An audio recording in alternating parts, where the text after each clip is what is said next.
నా పేరు శ్రీనివాసరావు అండి. కోరుకొండ సహాయ వ్యవసాయ సంచాలకులు. ఈరోజు మన కోరుకొండ ఏడీ గారి ఆఫీస్లో విత్తన డీలర్లకి రెండో సమావేశం నిర్వహించడం జరిగింది. మరి రెండవ సమావేశంలో మనకి ఖరీఫ్ 2026 సీజన్ ప్రారంభమవుతుంది కాబట్టి విత్తన డీలర్లందరికీ సమావేశం పెట్టి మన విత్తనాలు తయారీ కంపెనీ నుంచి తీసుకొచ్చేటప్పుడు అధునాతన విత్తనాలు తెచ్చేటప్పుడు కానీ లేదంటే అభివృద్ధి చెందిన విత్తనాలు తెచ్చేటప్పుడు కానీ రైతులకి అడాప్టబిలిటీ అంటే లోకల్గా ఉన్న ఏరియాకి అడాప్టబిలిటీ ఉన్న విత్తనాలే మనం తీసుకొచ్చి అమ్మాలని తెలియజేస్తున్నాం. అలాగే మన మార్కెట్ పరిశోధనా స్థానం నుంచి గుర్తించి ఇక్కడ లోకల్గా అడాప్టబిలిటీ ఉన్న విత్తనాలు ఎక్కువగా MTU 1318, MTU 1064 మరి విత్తనాలనే ఎక్కువగా రైతులకి తెలియపరిచి సాగు చేయించాలని చెప్పి తెలియజేస్తున్నాం. అలాగే రైతులు విత్తనాలు అమ్మేటప్పుడు తప్పనిసరిగా వాళ్ళకి రసీదులు ఇవ్వాలి. అలాగే రైతుల చేత కూడా సంతకాలు పెట్టించుకోవాలి.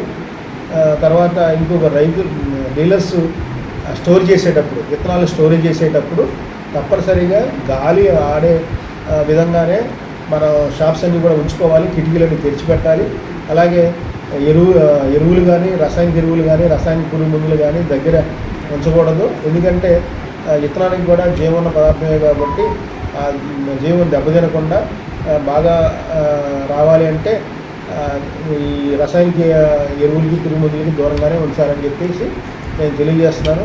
అలాగే డీలర్స్ ఇంకో ప్రధానమైన అంశం ఏంటంటే ఒక్కొక్క రైతుకి విత్తనాలు అమ్మేటప్పుడు వాళ్ళ బిల్ పుస్తకాల మీద తప్పనిసరిగా రైతు సంతకం తీసుకోవాలి.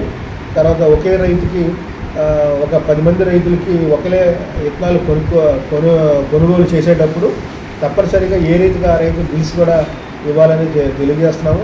అలాగే మీరు విత్తనాలు స్టోర్ చేసుకునేటప్పుడు తప్పనిసరిగా ఆ కంపెనీ యొక్క లైసెన్సు ఎక్కడి నుంచి అయితే తీసుకొస్తున్నారో అధికృత మ్యానుఫ్యాక్చరింగ్ కంపెనీ నుంచి వాళ్ళ లైసెన్స్ ఉండాలి.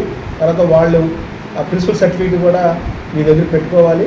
తర్వాత ఏంటంటే రైతులకి విత్తనాలు ఇచ్చేటప్పుడు జర్మినేషన్ కట్టాలి. జర్మినేషన్ కట్టి ఆ జర్మినేషన్ కట్టినది కూడా మీరు జర్మినేషన్ రిజిస్టర్స్ కూడా మెయింటైన్ చేయాలి.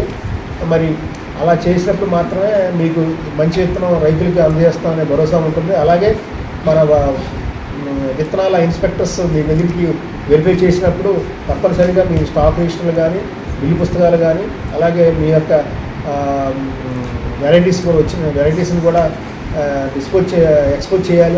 ఎగ్జిబిట్ రైతులందరూ తెలిసేలా చేయాలి. అలాగే శాంపుల్స్ కూడా పరీక్ష నిమిత్తం ల్యాబొరేటరీకి తీసుకోవడానికి మీరు సహకరించాలని చెప్పి తెలియజేస్తున్నాను. అలాగే మనకి కోరుకొండలో ఇంటిగ్రేటెడ్ అగ్రికల్చర్ ల్యాబొరేటరీ ఉంది. ట్రేడ్ శాంపుల్స్ కూడా ఇక్కడ తీసుకొచ్చి పరీక్ష చేయించుకోవాలని ముందుగా పరీక్ష చేయించుకున్నట్టయితే మనకి దాని యొక్క జెన్యునిటీ కూడా తెలిసింది. అలాగే ముఖ్యంగా డీలర్లకు కూడా మేము తెలియజేసేది ఏంటంటే జెనెటిక్ ప్యూరిటీ ఉన్న మంచి రకాలనే మీరు తీసుకొచ్చి అమ్మాలని తెలియజేస్తున్నాము. అలాగే లైసెన్స్ లేని లైసెన్స్ లేని ఎవరన్నా కనుక గ్రామాల్లో స్టాక్స్ పెట్టి అమ్ముతుంటే వాళ్ళ మీద కఠిన చర్యలు తీసుకుంటాము అని మేము ఈ మీటింగ్ ద్వారా తెలియచేయడం జరుగుతుంది. ఎంతమంది 3 మండల సీతానగరం, కోరుకొండ, గోకవరం ఈ 3 మండలాల మీదంటే 29,277 ఎకరాలు ఉందండి వరి రబీలో 277 ఎకరాలు రబీకి. అంటే ఖరీఫ్ వచ్చి వాటికి మీకు ఇంకొక 5,000 పెరుగుద్దండి. అంటే దగ్గర 34,000 ఎకరాలు ఉంటుంది.